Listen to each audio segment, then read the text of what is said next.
Hello and welcome to SaltWire today for Wednesday, April 12th. I'm your host, Kate Walker. Highway 7 was closed at Cherrybrook Road this morning after a three-vehicle collision that left one vehicle on its side and another significantly damaged. It happened here shortly after 9:30. A small car was seen with heavy damage along its entire driver's side, with the front tire missing. A pickup truck was up against a utility pole, and a black pickup truck was on its passenger side in the middle of the road. RCMP say there were no fatalities but have no information on the extent of the injuries. The cause of the crash is still under investigation. The city is taking steps to decrease the loitering happening around bus terminals in HRM.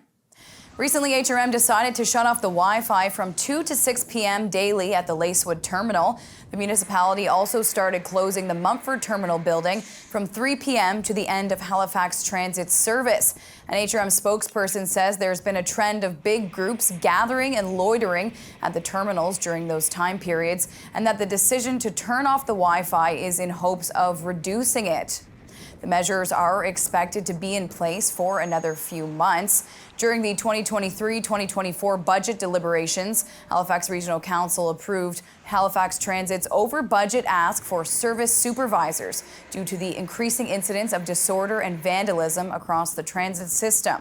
While the locations for most service supervisors have yet to be confirmed, 2 will be stationed at the Dartmouth Bridge Terminal, and it's anticipated that the Lacewood Terminal will also be another primary location.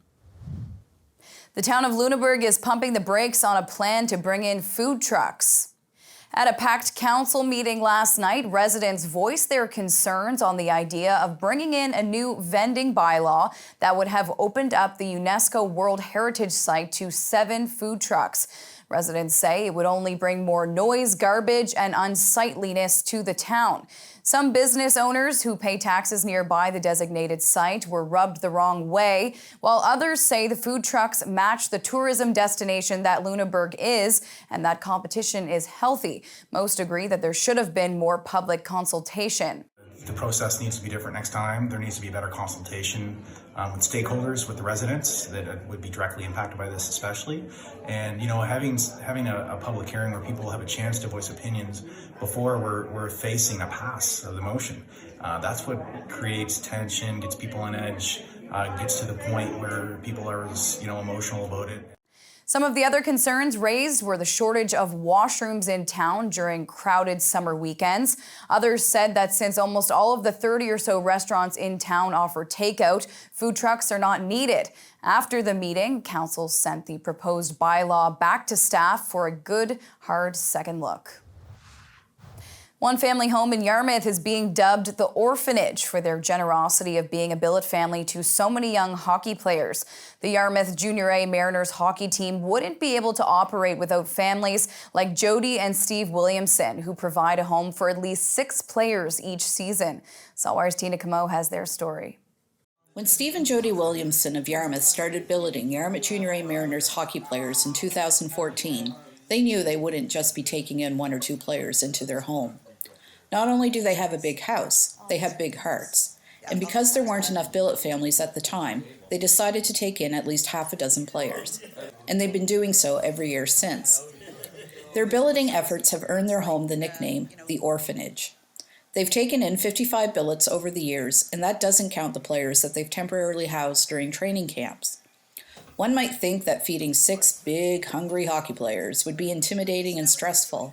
But Jody says it's not as hard as you'd think. The boys are invited for input on the week's menus, which are planned out in advance. And suppers are a nice time when everyone gathers, eats, and talks and gets to spend time together as the hockey family that they've become. This year, 6 hockey players have been living with Jody and Steve. The players feel very fortunate to be living at the Orphanage and are thankful to the Williamsons and to all billet families for giving hockey players a home away from home. Without the billets, the team can't run, and they provide, amazing experiences for everyone. It's been awesome. It's just been like living at home, we're cared for and everything that we need is taken care of. We have a lot of fun here with all the guys in the house, and Jody goes above and beyond, and we really appreciate everything the billets do for us. Jody and Steve Williamson say they try to make the living experience fun and light, and it shows. Steve's pranks also keep the players on their toes. It's been a successful season for the Yarmouth Mariners. The team finished the regular season in first place. The Mariners swept the first 2 rounds of the playoffs to win the MHL East Link South Division Championship. And now the team will be playing for the League Championship with the hopes of making it to the National Centennial Cup. A longer season also means a longer billet season, which everyone is okay with. After all, the worst part of being a billet family is saying goodbye. This is Tina Camo, reporting for SaltWire Network in Yarmouth. It's time now for a glimpse of today's Thinking Out Loud with Sheldon McLeod. Today, Sheldon is speaking with John Jamieson of the Canadian Centre for Food Integrity about the blame game over high food prices. It does sound like you're saying there's no one thing that's to blame here?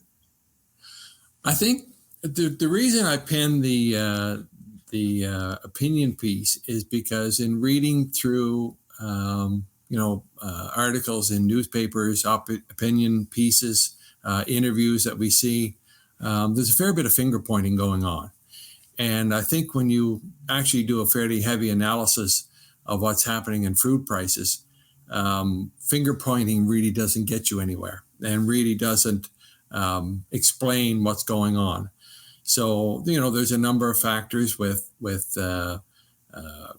reduced labor availability out there, and that's reducing the output of some of our production companies. I know in one case, production company said to me, a food producer told me lately, on any given day, we're down 25% of our capacity.